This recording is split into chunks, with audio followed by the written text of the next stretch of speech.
Hey everybody, so today just wanted to do kind of a introduction to object-oriented programming in LabVIEW, basically just provide some primer. The goal here is basically just to understand the basics, fundamentals to get working with object-oriented programming. I'll make some future videos kind of about different object-oriented design patterns and some of that stuff as well. Wasn't planning on covering interfaces in this video. That will be in a future video. So if you're interested in how to work with interfaces, just stay tuned. We'll cover that in a future video. So for now, I have just this project. So we're going to create our first class. So if I go to my computer, go to new, there's this option here for class. So that's how we're going to create our new class. So we need to create a class name. So we're just going to call this number. So we're going to make a very simple example of just object-oriented programming to show how to call static and dynamic methods, how to do overrides, stuff like that. So next you can select a parent class. So it's going to load all of the parent classes that are in memory. We only have the basic LabVIEW object in memory now, so that's the only option. If you had other classes in memory, you can select them to be parents. I'll talk in just a sec about what that means. And if you select one and decide, realize later you needed a different parent, you can actually change that, and I'll show you how. So for now, we're just going to leave it as LabVIEW object. Next, we have this parent interfaces. Like I said, we're going to cover interfaces in a separate video, so don't worry about that. We also have a option to save.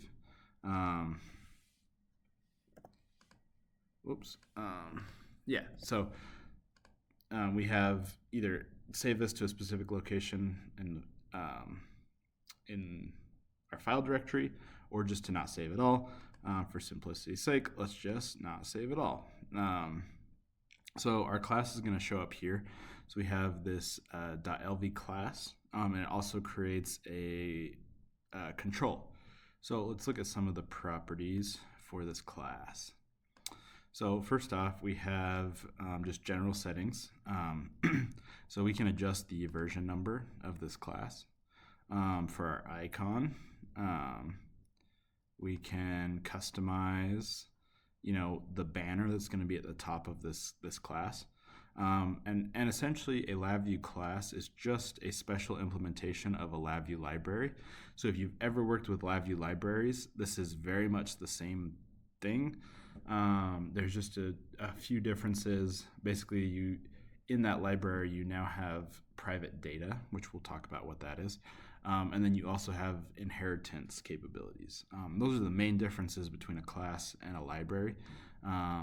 And yeah, in much the same way, the classes are treated the same as libraries. So just like in a library, I can customize, this banner. The white couldn't really see, so let's do black. Yeah. We'll just call this number. Okay. So it's going to automatically apply that banner to any other VIs I create in this library.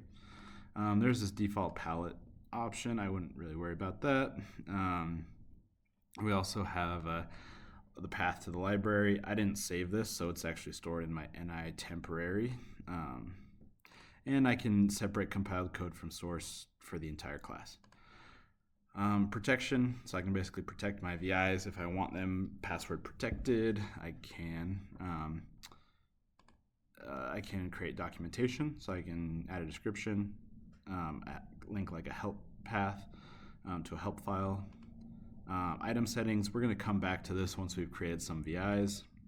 Friends, we're going to talk about friends in probably a separate video, so I wouldn't worry about that. Inheritance, so like I mentioned, we link this to the LabVIEW object parent class. If we realize we actually needed a different parent, you can change that right here.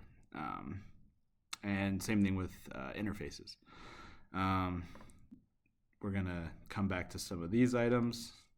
And then lastly, you can customize the wire, which is kind of cool.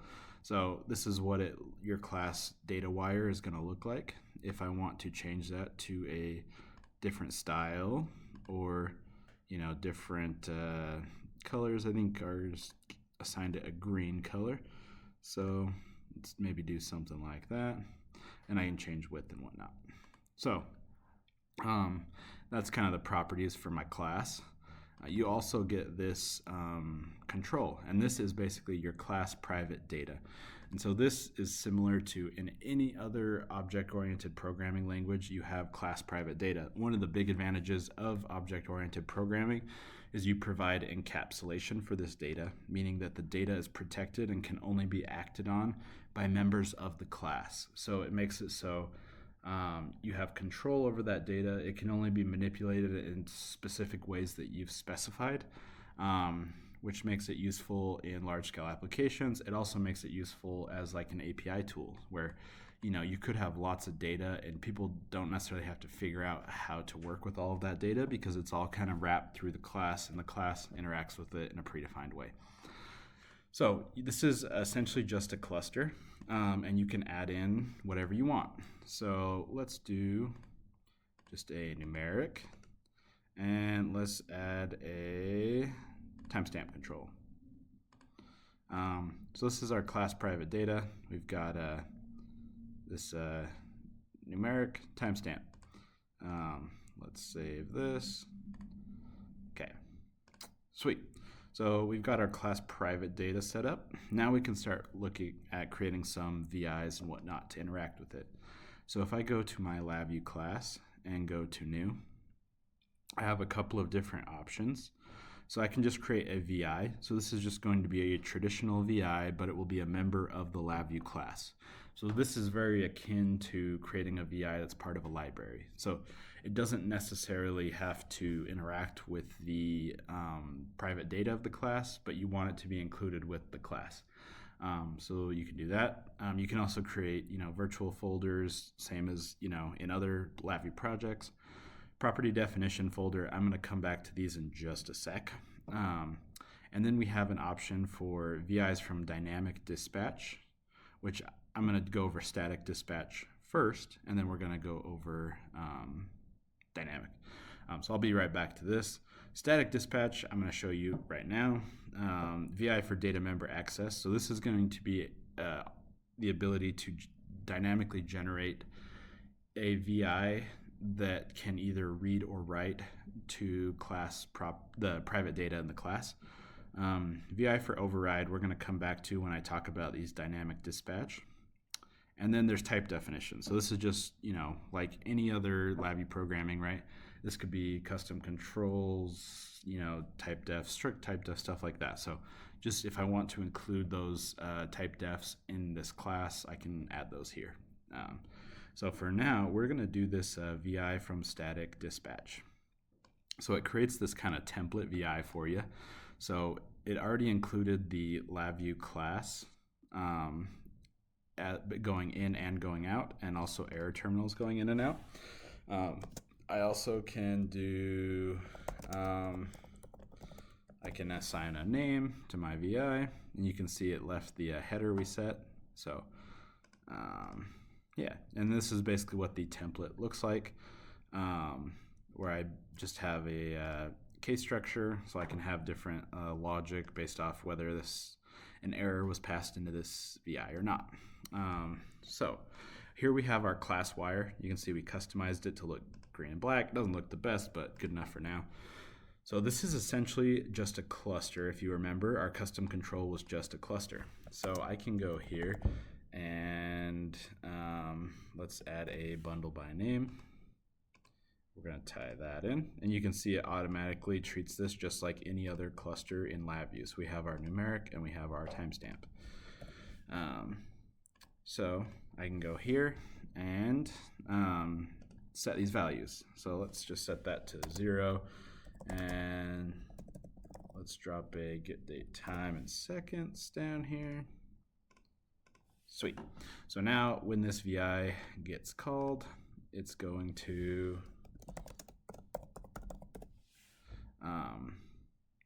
set a value of 0 to the numeric and get the current date time in timestamp. So we've got our first method for this class. And now I just wanted to show you. So let's go, let's just create a VI that's not part of the class, okay? This is, as you can see, under my computer, but not underneath the number class. So we're going to drop down our get number.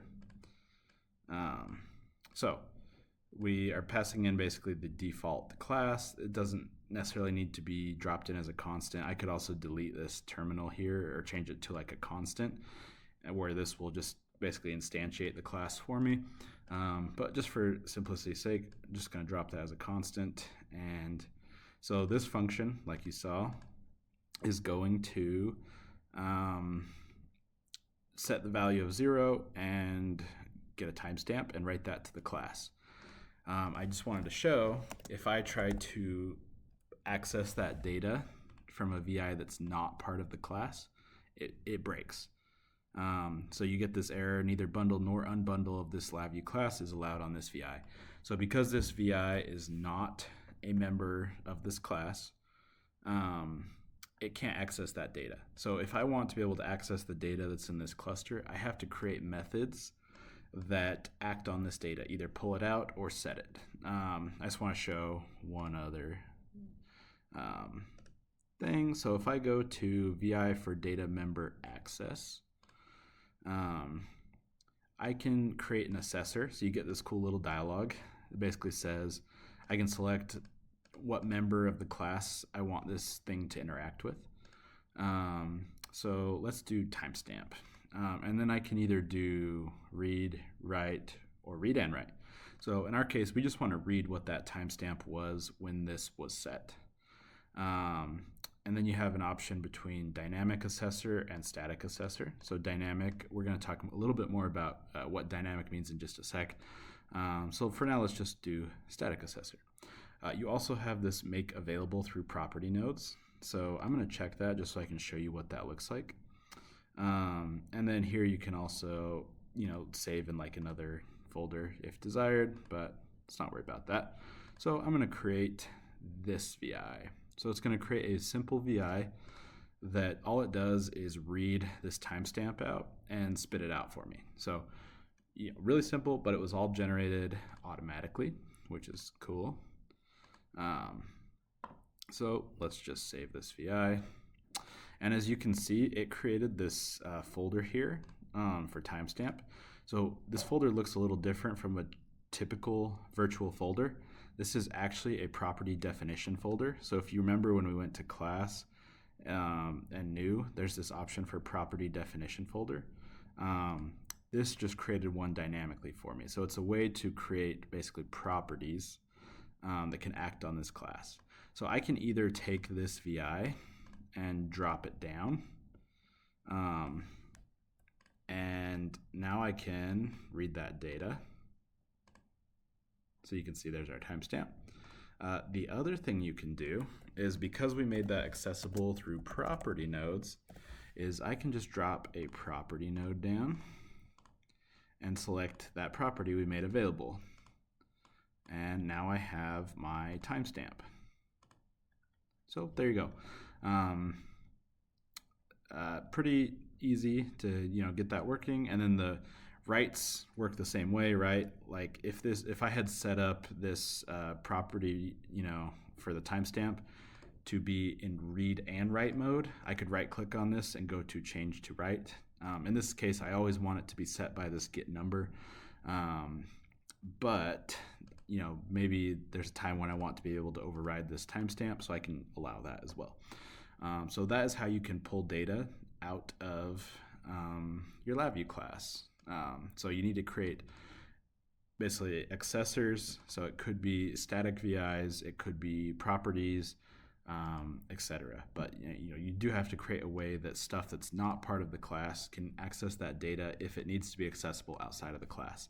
Stuff that doesn't need to be can always just be part of the class. A good example is if you have a class that's maybe controlling an instrument, you maybe have like a Visa reference, or if you're working with .NET, you're going to have .NET references. If you're sending data over like a TCP connection, you're going to have a TCP connection reference.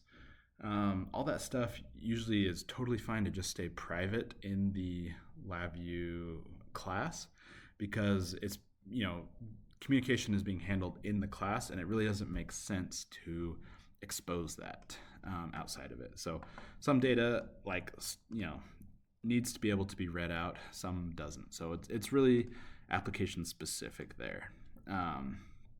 So now let's look at some of the dynamic dispatch capabilities. So if you remember, now we've kind of gone through all of these except for the VI from dynamic dispatch and VI for override. So let's create a VI for dynamic dispatch. So you can see the terminals up here look a little different. It still has our number in, number out, but these look they've kind of got the borders cut out around them just to show that this is a dynamic dispatch VI. It looks basically exactly the same. So when we're gonna just build in the same functionality as we did in that static VI, just for simplicity's sake.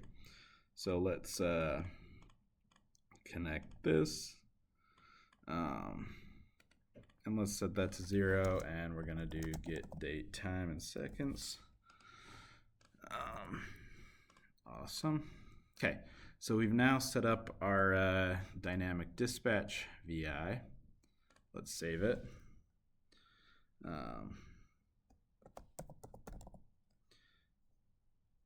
Okay, we're just gonna call this number. Okay, so we've created our dynamic dispatch VI. So now we can basically start working with what's called inheritance, and I'll show you kind of what that means. So basically we can create parent classes and children classes, and you can have that go on and on and on, right? You can have grandchildren, you can have great-grandchildren, etc.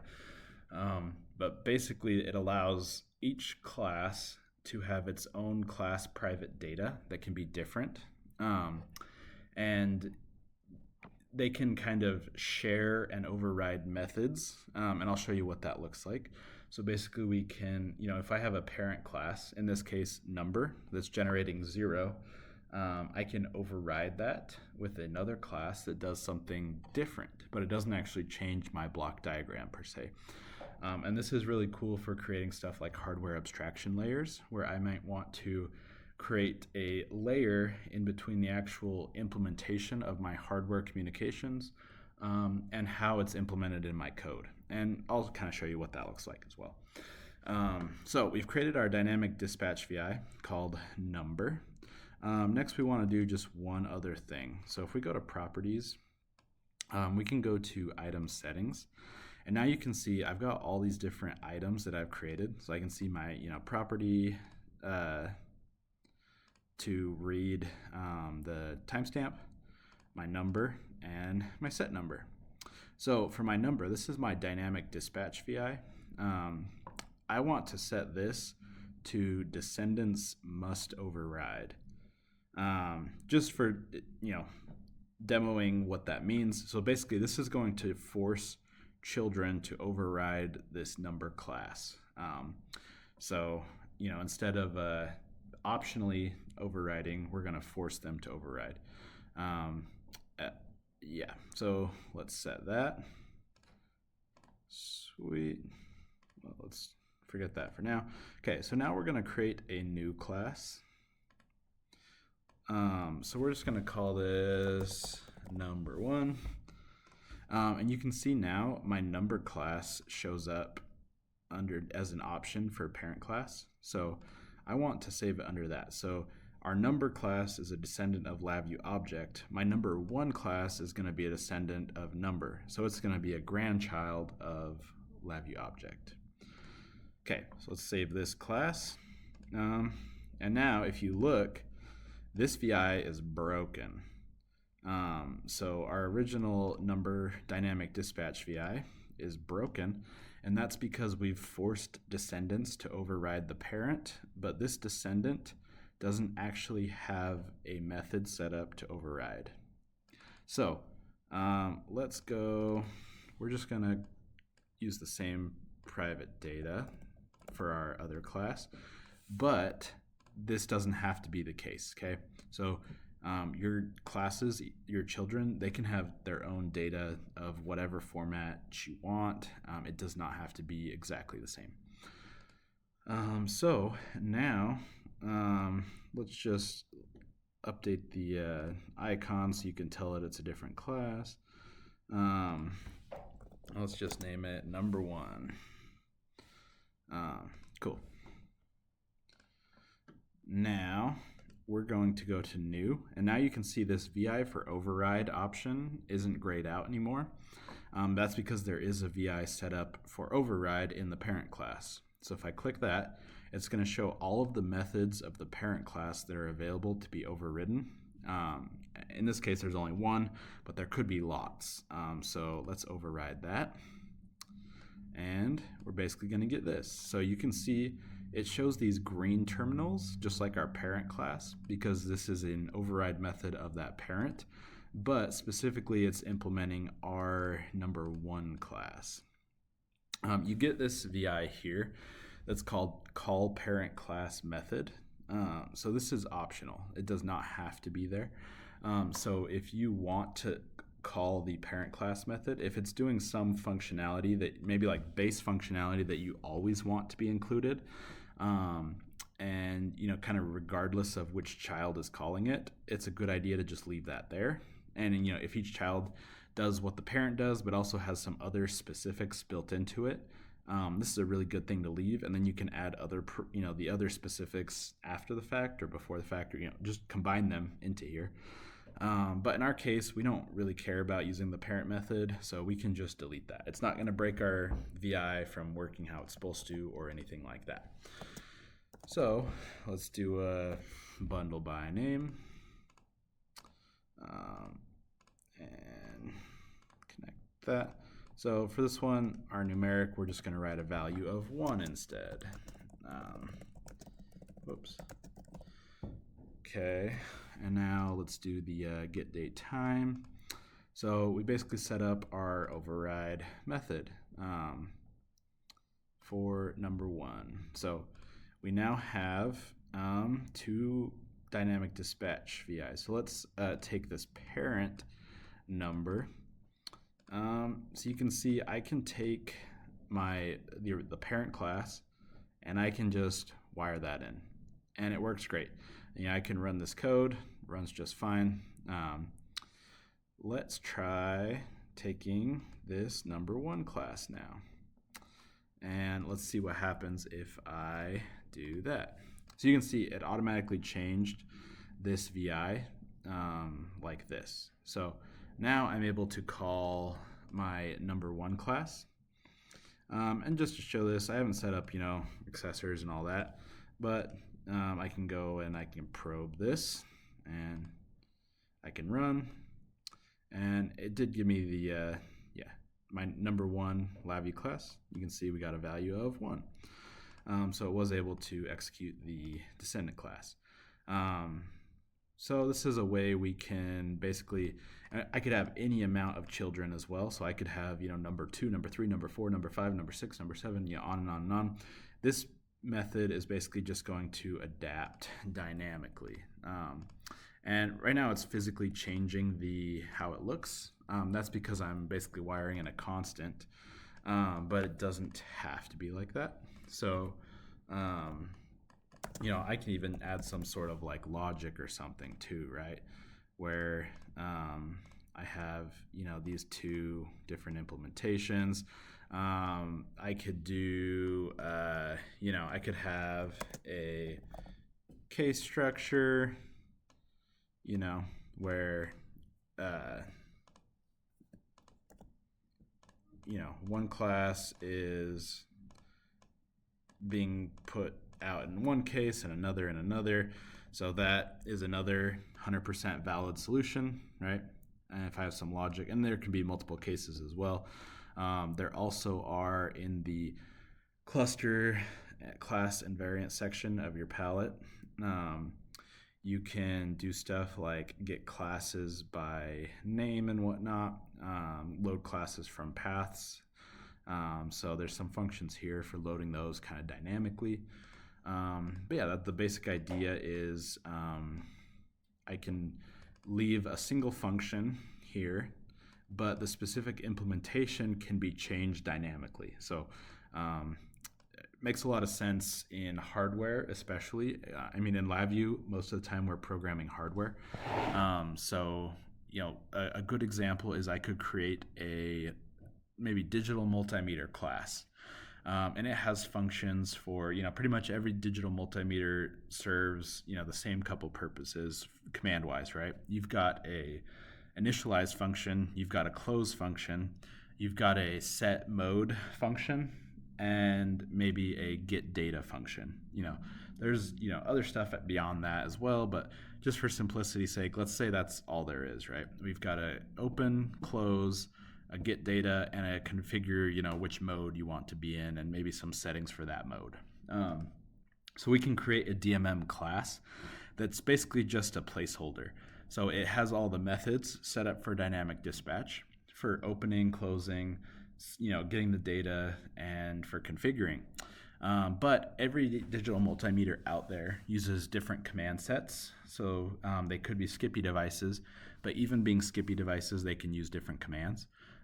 Some might even use other protocols, right? It could be, Modbus based, CAN based, who knows what else.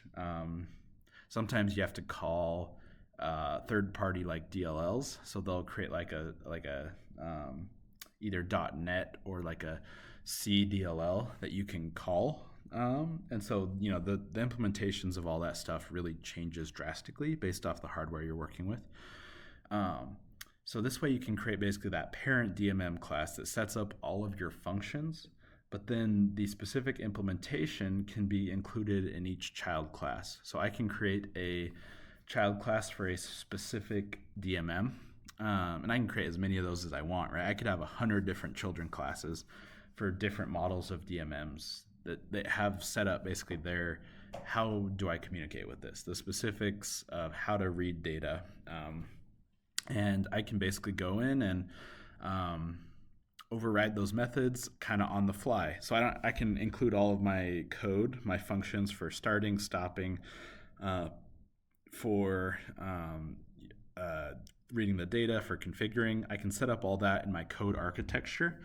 And I don't have to actually change my architecture at all as I'm switching between those different children classes. I just pass a different class into those functions and it will change how they work.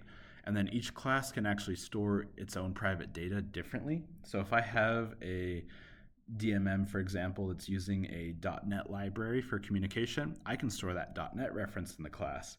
Maybe I have these other ones that are Visa based, so I can store the Visa reference in that class. And on and on and on, right?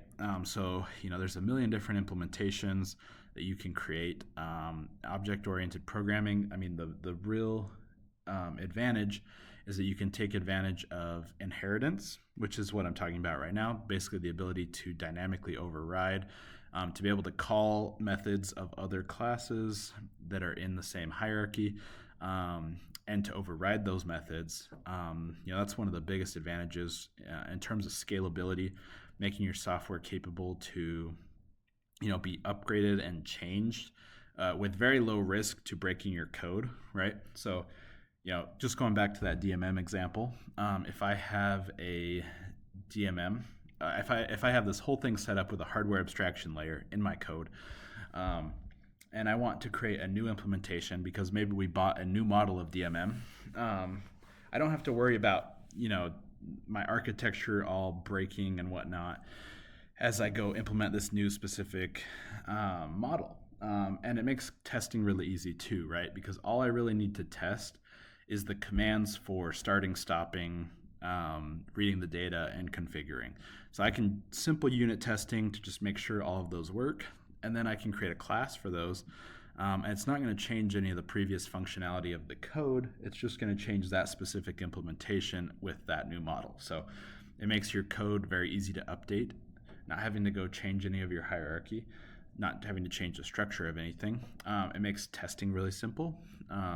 So yeah, big advantage. The other big advantage is that encapsulation, right? So I can control this data. So only members of the class can actually act on this data for either reading or writing. So one last thing I kind of wanted to show in this video, and there will be more videos about object-oriented programming. This is really just meant to be a primer. I wanted to show just one other thing you can do. So let's create another static dispatch template. So you can see we've got this class here. Let's do multiply. I want to do an unbundle by name. So we're going to take the value that's stored in the class and we're going to multiply it by some scalar. Okay, so let's say, and then we're going to rebundle that up. Oops, there.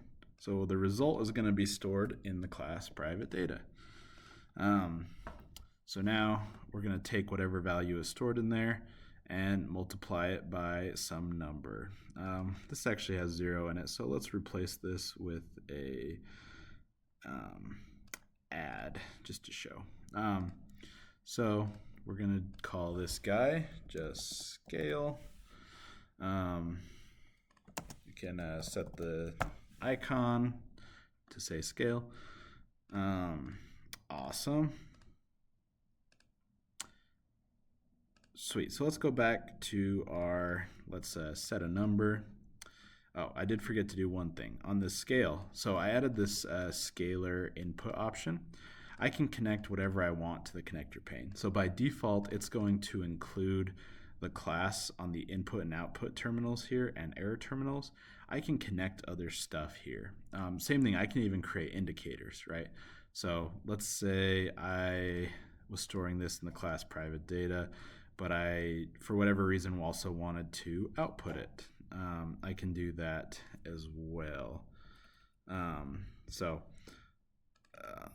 Let's do that. So it doesn't just have to be controls, it can be indicators as well. So we've created that VI. Let's use our scale. So we're going to pass the class data in between objects. And now I can create a scalar. So we're going to add 5 to that. And we can get our x plus y. So we're able to get 5 out. So 0 plus 5. So I can add, controls and indicators to each of these individual classes for getting, options into these functions. So sometimes, right, like something like this, everything is happening internal, right? There's no input, it's generating this data itself. Sometimes though, I do need inputs, so I can add those controls. And sometimes I always want data to be read out, so I can also add indicators. So I can get data out without having to create basically accessors like the ones we've looked at, before, which, this one we made accessible through property nodes. Yeah, that's basically what I wanted to cover in this video. Really just fundamentals of object-oriented programming in LabVIEW. I do plan to create some more videos. So big thing I want to talk about is interfaces, what interfaces look like. I'm going to do another video with a demonstration on a hardware abstraction layer. So if you're interested in basically getting a hands-on example of hardware abstraction layers, I'll show you that. And also want to walk through some design patterns in object-oriented programming. So if you are interested in a little bit more of that information, stay tuned. I will have some more videos coming up shortly. But yeah, thank you guys for tuning in. Canon Controls is your gateway to mastering LabVIEW. Dive into programming for data acquisition, industrial communications, and manufacturing automation. Explore how to enhance your projects with cybersecurity best practices. Join the journey to elevate your skills and secure your systems with every episode.